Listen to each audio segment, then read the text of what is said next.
മഞ്ചേശ്വരത്ത് കോഴക്കേസ് പ്രേക്ഷകർ ഓർമ്മിക്കുന്നില്ലേ? ആ മഞ്ചേശ്വരത്ത് കോഴക്കേസിൽ BJP സംസ്ഥാന അധ്യക്ഷൻ K. സുരേന്ദ്രനെ കോടതി കുറ്റവിമുക്തനാക്കിയിരുന്നു. ഈ വിഷയത്തിൽ പ്രോസിക്യൂഷനും അന്വേഷണ സംഘത്തിനും ഗുരുതര വീഴ്ചയെന്നാണ് കണ്ടെത്തൽ.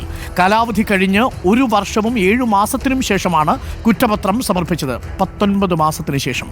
കാലതാമസത്തിന്റെ കാരണം ബോധിപ്പിച്ചിട്ടില്ലെന്നും പ്രതികളെ കുറ്റവിമുക്തരാക്കിയ വിധിയിൽ പറയുന്നു. K. സുന്ദരയെ ഭീഷണിപ്പെടുത്തി പത്രിക പിൻവലിപ്പിച്ചതിന് തെളിവില്ലെന്നും വിധിയിലുണ്ട്. അർജുൻ കല്യാട്, പ്രോസിക്യൂഷന് കനത്ത പ്രഹരമാണോ വിധിയിൽ ഏൽപ്പിച്ചിട്ടുള്ളത്?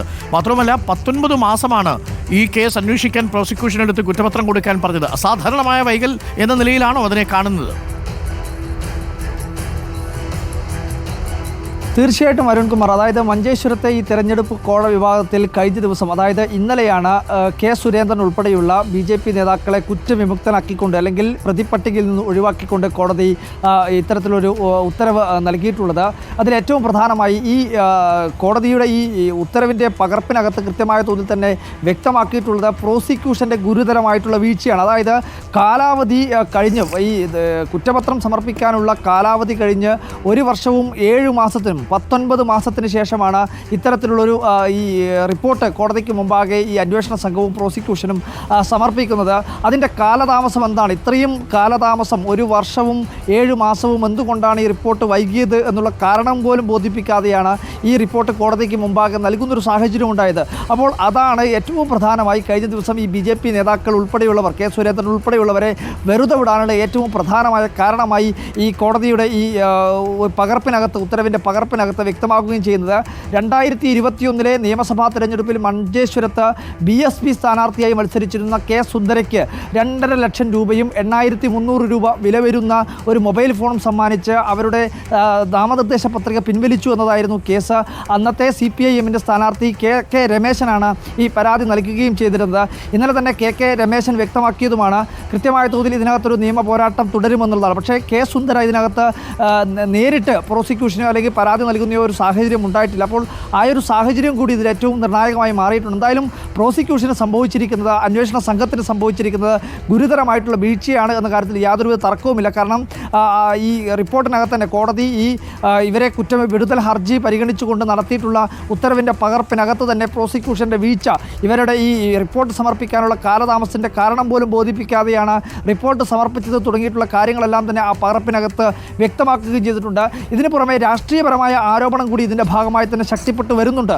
ഇന്നലെ തന്നെ ഈ വിധി ഉണ്ടായതിന് തൊട്ട് ശേഷം പ്രതികരിച്ചിട്ടുള്ള പ്രതിപക്ഷ നേതാവ് VD സതീശനും അതുപോലെ തന്നെ പ്രതിപക്ഷ നേതാക്കളെല്ലാം തന്നെ ഈ UDFിലെ മറ്റ് ഘടകകക്ഷി നേതാക്കളും പലരും പറഞ്ഞിട്ടുള്ളത് CPIMൻ്റെ ഭരണത്തിലുള്ള സർക്കാർ ഇതിനുള്ള ഒത്താശ ഈ കേസിൽ നിന്നും K. സുരേന്ദ്രൻ ഉൾപ്പെടെയുള്ളവരെ ഒഴിവാക്കി കൊടുക്കുന്നതിന് വേണ്ടിയിട്ടുള്ള സൗകര്യങ്ങൾ ചെയ്തു കൊടുത്തിരുന്നു എന്നുള്ള രാഷ്ട്രീയപരമായിട്ടുള്ള ആരോപണം കൂടി ശക്തിപ്പെട്ടിരുന്നു. അപ്പോൾ അതുകൂടി ഒരു ശരിവെക്കുന്നതാണ് പ്രോസിക്യൂഷൻ്റെ ഭാഗത്തു നിന്നുള്ള നടപടി എന്നുള്ളതാണ് ഇപ്പോൾ പുറത്തു വരുന്ന ഏറ്റവും പ്രധാനപ്പെട്ട വിവരം. എന്തായാലും പ്രോസിക്യൂഷന് സംഭവിച്ചത് ഗുരുതരമായ വീഴ്ചയാണെന്ന കാര്യത്തിൽ യാതൊരുവിധ തർക്കവുമില്ല.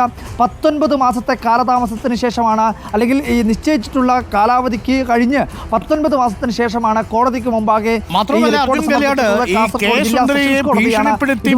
പിൻവലിപ്പിച്ചതിന് തെളിവില്ല എന്ന് കോടതി പറയുമ്പോൾ വേണ്ടത്ര തെളിവുകൾ ശേഖരിക്കാനുള്ള ശുഷ്കാന്തി പ്രോസിക്യൂഷൻ കാണിച്ചില്ല എന്നും വേണമെങ്കിൽ അതിനെ വ്യാഖ്യാനിക്കാം, അല്ലേ?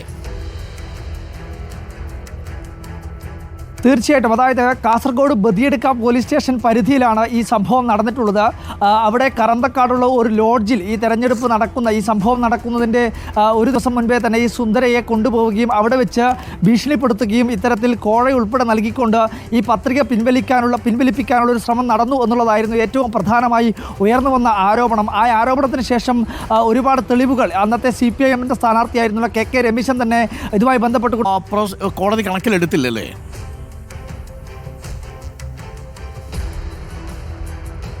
തീർച്ചയായിട്ടും കോടതിയിൽ ഇത് തുടർച്ചയായ രീതിയിൽ 2023 മുതൽ തന്നെ നടക്കുന്ന ഒരു തുടർ നിയമ നടപടിയാണ്. അതിലാണ് ഇപ്പോൾ കഴിഞ്ഞ ദിവസം തന്നെ ഇത്തരത്തിലൊരു തീരുമാനം ഉണ്ടാവുകയും ചെയ്തത് കോടതിയുടെ ഭാഗത്തു നിന്നുകൊണ്ട്.